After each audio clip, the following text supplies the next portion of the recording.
I'd love your calls on William and Harry. Should they forgive each other?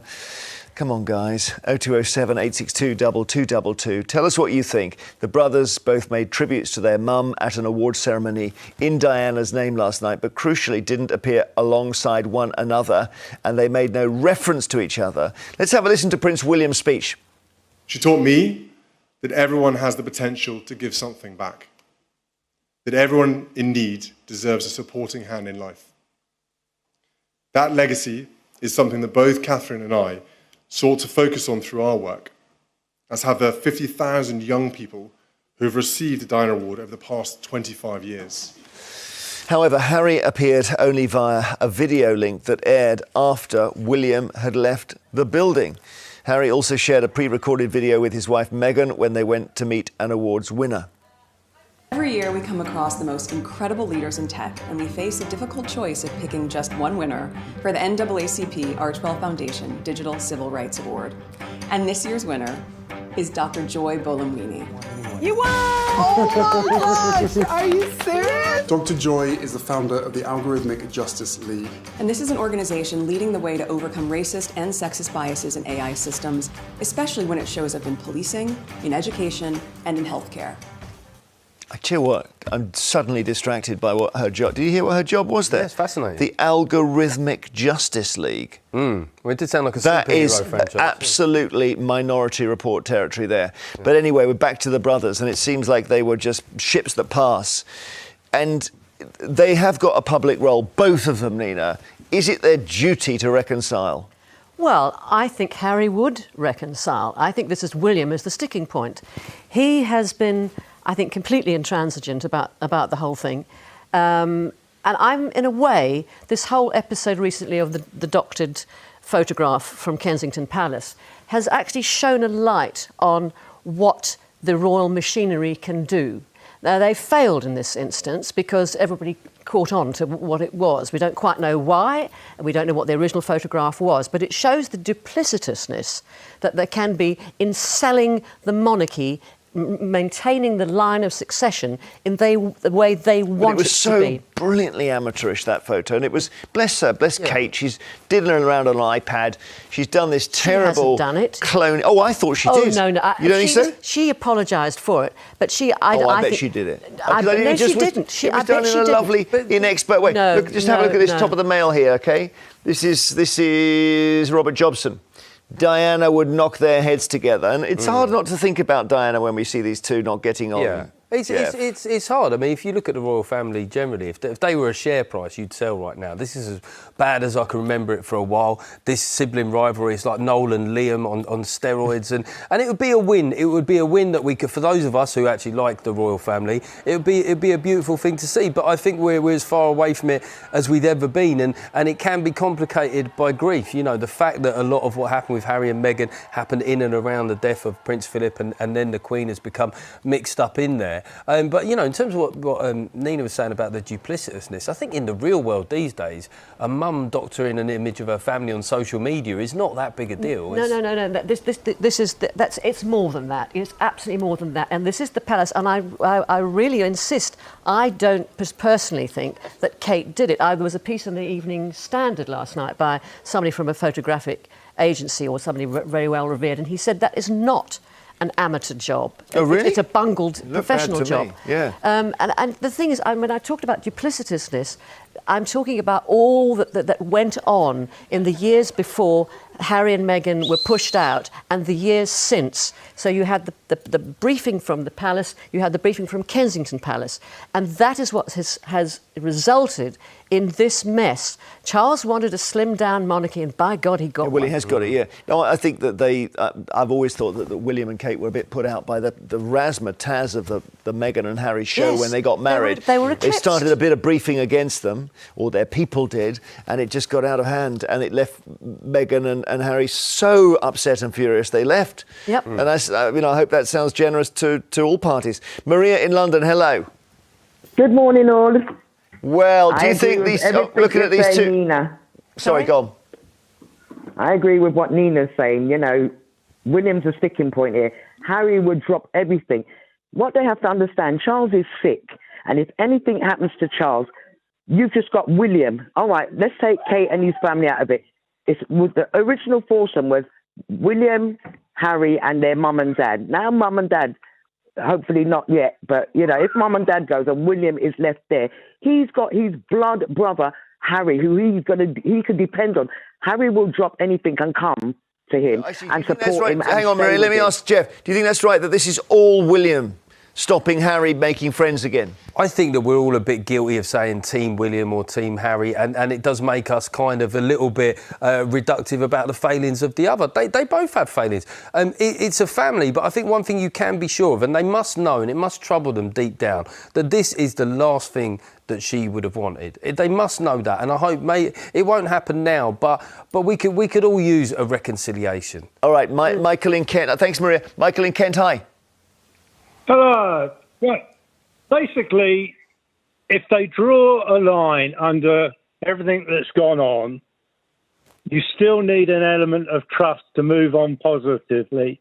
And with what our knowledge of the situation is, which is only what the media have told us, is that they can't trust one another.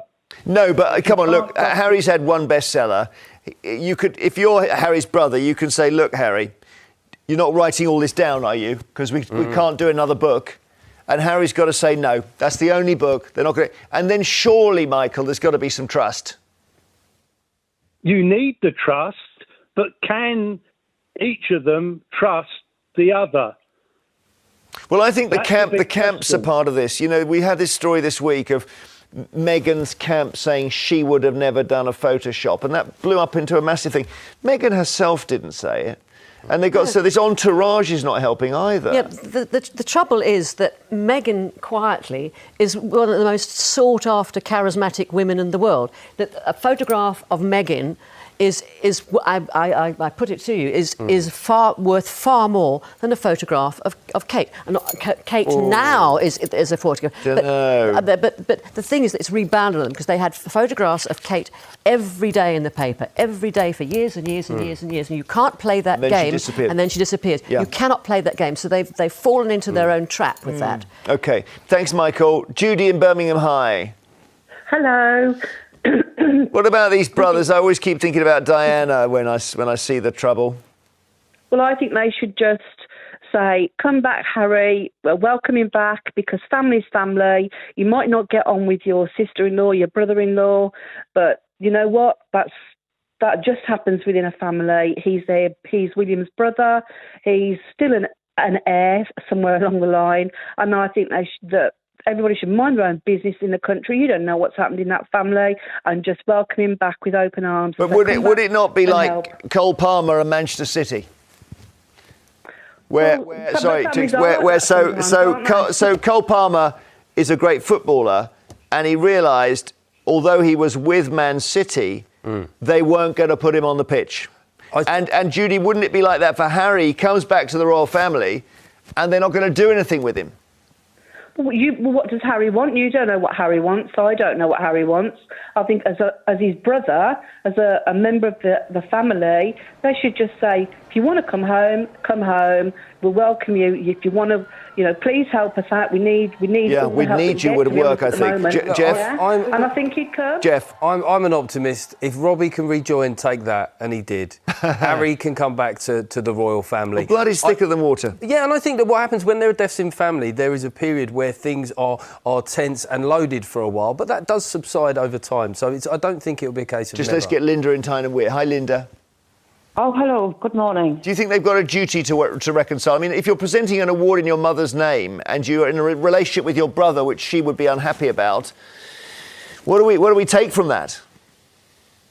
Well, I'm not sure, to be perfectly honest, but I do feel he should stay where he went with his wife and have nothing to do with England anymore. That's my opinion. You don't want Harry back? No, I don't. But what about given that they're so thin on the ground? Pardon? The Royals they're like a football team playing without a midfield. No. We can manage without Harry, I believe. I do think so. OK, thanks, Linda. Keep him on the bench. Sorry about the football analogies. Need They to got out bring of in. control. I was completely lost. I had no idea. Yeah, I what know you were you were. That's why I left a long They need pause. to bring in someone on a Bosman from one of the Scandinavian families, just to the end of the season. In 10 seconds, go on. Harry has charisma. The royal family needs him. If he chooses to come back, I think that would be fantastic. I have no time for William. I find him petulant and entitled. And attacking midfield role? Okay. After the break, it's the papers and everything.